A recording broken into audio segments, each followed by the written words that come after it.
Video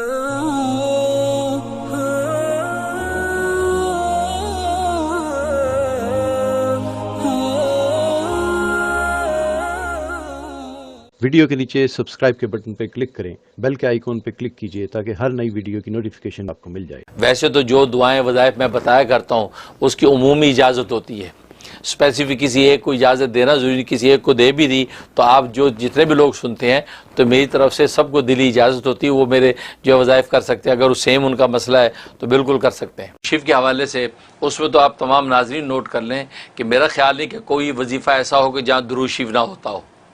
ये understood बात है कि दुरूद शिव अव्वल आखिर ज़रूर होता है। आमतौर पे 11 दफ़ा दुरूद शिव बताया जाता है। अगर कभी ना बताया हो तो आप दुरूद शिव ज़रूर शामिल करें। और अगर बाज़ ऐसे वज़ाइफ होते हैं जिसमें दुरूद शिव नहीं पढ़ना होता तो वहाँ तसरीह कर दी जाती है कि अव्वल आखिर दुरूद शिव नहीं है। बस औक़त बाज़ दुश्मनों के लिए पढ़ा जाता है और गैज़ व गज़ब के लिए पढ़ा जाता है। बाज़ वज़ाइफ ऐसे हैं कोई कड़वी चीज़ मुँह में रख के पढ़ी जाती है। और दुरूद शरीफ तो रहमतुल लिल आलमीन का तज़किरा है तो वहाँ गज़ब में रहमत को क्यों मिलाएं। इसलिए वहाँ जो है मशाइख़ सिलसिला कहते हैं दुरूद शरीफ ना पढ़ें, ये गैज़ व गज़ब के साथ जो है आप ये विर्द करें ताकि अल्लाह का गज़ब उस दुश्मन पर टूटे।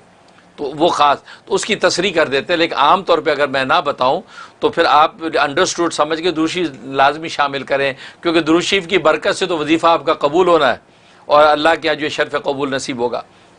तो दुरूद शरीफ जो है आप बिल्कुल उसमें पढ़ें। अजीब व गरीब नाम है।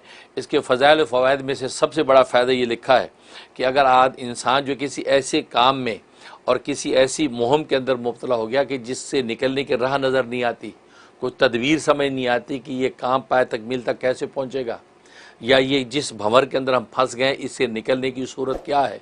और ज़ाहिर है कि ज़िंदगी में शब व रोज़ ऐसे अहवाल पेश आते हैं, इंसान को कोई इल्मी खुदा है या ये कि अमली ज़िंदगी के अंदर कोई ऐसी मुहिम पेश आ गई या कोई मामलात ऐसे हैं कि जिससे निकलने की राह नज़र नहीं आती।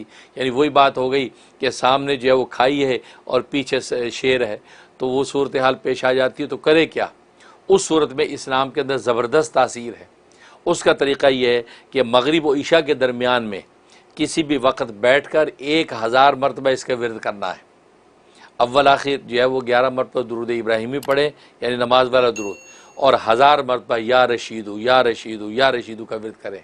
तो मगरिब ईशा के दरमियान का वक्त होना चाहिए। सबसे बेस्ट ये कि मगरिब की नमाज से जब फारिग हों बग़ैर किसी से बात किए हुए इसका विर्द शुरू कर दें। 1000 मरतबा मुकम्मल करें और अल्लाह से दुआए खैर कर लें। इंशाअल्लाह अल्लाह तबारक व तआला या तो उसी रात ख्वाब के अंदर या बेदारी के अंदर जो उसका हल आपके सामने पेश कर देंगे और आपको उससे निकलने की तदबीर समझ में आ जाएगी। तो बड़ा ज़बरदस्त और मुजर्ब नाम है जो आज अहलुल्लाह ने इस पर बड़ा तजर्बा किया है। रशीदों के ज़रिए से बड़े बड़े मसाइल इंसान के हल हो जाते हैं। अच्छा, बस औक़ात लोग कहते दिन हो गया हमें तो पता ही नहीं चला। वो आपको नहीं पता चला लेकिन तब्दीली अपना काम कर रही है, क्योंकि बस औक़ात इंसान की रूह के ऊपर कसाफत होती है, गंदगी होती है, तो कसाफत साफ़ लगने में टाइम लग जाता है। जैसे मैले कपड़े पे खुशबू छिड़कें तो वैसी खुशबू नहीं फूटती जैसे जो उजले धुले पे होती है। इसका बाद अल्लाह पहले रूह को उजला धुला करते हैं उस नाम की बरकत से। अब जब वो मुज़क्का हो जाती अब ये नाम जो है वो अपनी खुशबू को ज़ाहिर करता है। तो इसलिए नाज़रीन उसमें भी परेशान ना हुआ करें कि ये हो गया अभी तो कुछ भी नहीं हुआ। नहीं, वो हो रहा है, क्योंकि अल्लाह का नाम है वो असर कैसे ना करे। आप शहद का लफ्ज़ बोले तो मुंह मीठा हो जाता है, लीमू बोले तो मुंह में पानी आ जाता है। तो ये दुनिया की मामूली चीज़ें अब इतना असर रखती हैं कि नाम लो तो मुंह में पानी आए। तो अल्लाह का नाम असर नहीं कर रहा है।